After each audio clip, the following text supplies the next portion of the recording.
இஞ்சி பூண்டு மிளகுத்தூள் சீரகத்தூள் இஞ்சி பூண்டு பேஸ்ட்டும் யூஸ் பண்ணிக்கலாம். இஞ்சி பூண்டை அப்படியே தட்டி போட்டும் யூஸ் பண்ணிக்கலாம்.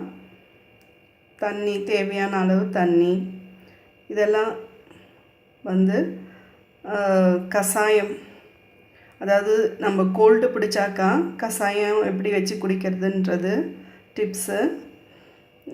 இது வந்து குழந்தைங்களுக்கு வாரத்தில் ஒரு நாள் கொடுக்கலாம், குடிக்கிறதுக்கு கொடுக்கலாம். இப்போல்லாம் பசங்களுக்கு அடிக்கடிக்கு கோல்டு பிடிக்குது. அதுக்கு முக்கிய காரணம் வந்து ரொம்ப டஸ்ட்டு, அந்த டஸ்ட் அலர்ஜினால தான் ரொம்ப வருது.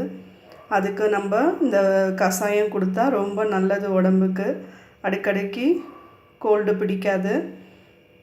வீட்டிலே நம்ம பாட்டி வைத்தியம் பண்ணி பிள்ளைங்களுக்கு கொடுக்கலாம் டக்குன்னு. நம்ம வாரத்தில் 2 நாள் கூட நம்ம பெரியவங்க குடிக்கலாம்.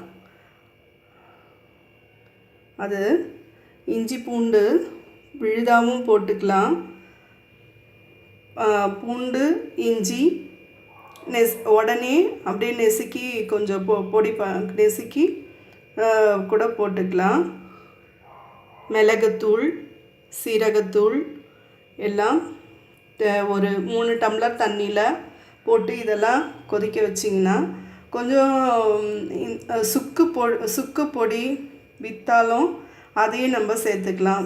சுக்கு வந்து ரொம்ப நல்லது. இது கூட சுக்கு போட்டு சேர்த்து நம்ம 3 டம்ளர் தண்ணியில் நல்லா போட்டு கொதிக்க வச்சாக்கா ஒரு 1.5 டம்ளர் தண்ணி ஒரு 1.5 டம்ளர் தண்ணி வரும், கஷாயம் வரும். அதை வந்து பிள்ளைங்களுக்கு ஒரு 1/4 டம்ளர் கொடுத்தா கூட நம்ம 1 டம்ளர் குடிச்சிக்கலாம். 1/4 டம்ளர் கொடுத்தா கூட பிள்ளைங்களுக்கு போதும், நல்ல வேலை செய்யும். ட்ரை பண்ணி பாருங்கள். ரொம்ப சிம்பிளான கஷாயம்தான் இஞ்சி பூண்டு கஷாயம். Okay, thank you.